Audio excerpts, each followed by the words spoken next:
പുതിയ മുഖം, ഹീറോ തുടങ്ങിയ സിനിമകൾ സംവിധാനം ചെയ്ത ദീപൻ സംവിധാനം ചെയ്യുന്ന പുതിയ സിനിമയാണ് സത്യ. സത്യയിൽ നായകനാകുന്നത് ജയറാമാണ്. ആക്ഷൻ സിനിമകൾ ഒരുക്കുന്നതിൽ അതിസമർത്ഥനാണ് താനെന്ന് തെളിയിച്ച ദീപന്റെ സിനിമയിൽ ആദ്യമായാണ് ജയറാം നായകനാകുന്നത്. പോണ്ടിച്ചേരിയുടെ സങ്കര സംസ്കാരത്തിലൂടെയാണ് സത്യയുടെ കഥ വികസിക്കുന്നത്.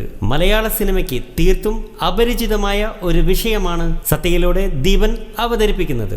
വാതുവച്ച് ചീട്ട് കളിക്കുന്ന ഗെയിമിൽ അതിസമർത്ഥനാണ് സത്യ. കൊച്ചിയിൽ നിന്നും സത്യ ചീട്ട് കളിക്കാൻ വേണ്ടി പോണ്ടിച്ചേരിയിലെത്തുന്നു.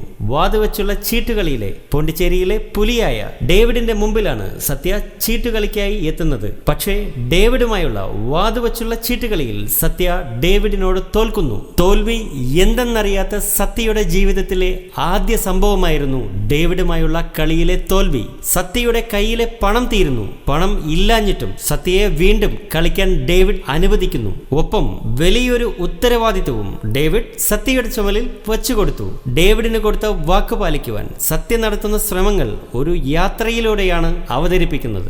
യാത്രക്കിടയിൽ അരങ്ങേറുന്ന പ്രതിസന്ധികൾ ഏറെ ഉദ്യോഗത്തോടെയാണ് ദൃശ്യവൽക്കരിക്കുന്നത്. സത്യത്തിൽ സത്യ ഒരു റോഡ് മൂവിയാണ്. കൊച്ചിയിലെ തമ്മനത്തുള്ള പൂമ്പാറ്റ ഫ്ലോറിൽ ഒരു ദിവസം ചിത്രീകരിച്ച ശേഷമാണ് സത്യയുടെ ചിത്രീകരണം പോണ്ടിച്ചേരിയിലേക്ക് ഷിഫ്റ്റ് ചെയ്തത്.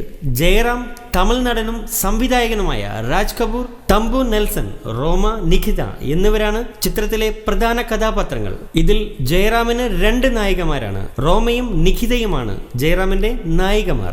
ഡേവിഡ് എന്ന കഥാപാത്രത്തെ പ്രശസ്ത ബോളിവുഡ് താരം രാഹുൽ ദേവാണ് അവതരിപ്പിക്കുന്നത്. കിരൺ രാജ്, സോഹൻ സീനുലാൽ തുടങ്ങിയവരും പ്രധാന താരങ്ങളാണ്. സത്യയുടെ തിരക്കഥ AK സാജന്റേതാണ്. ഹരിനാരായണന്റെ ഗാനങ്ങൾക്ക് ഗോപി സുന്ദർ ഈണം പകരുന്നു. ഷഹനാസ് മൂവീസിന്റെ ബാനറിൽ ഫിറോസ് നിർമ്മിക്കുന്ന സത്യയുടെ ചിത്രീകരണം പോണ്ടിച്ചേരിയിൽ പുരോഗമിക്കുന്നു.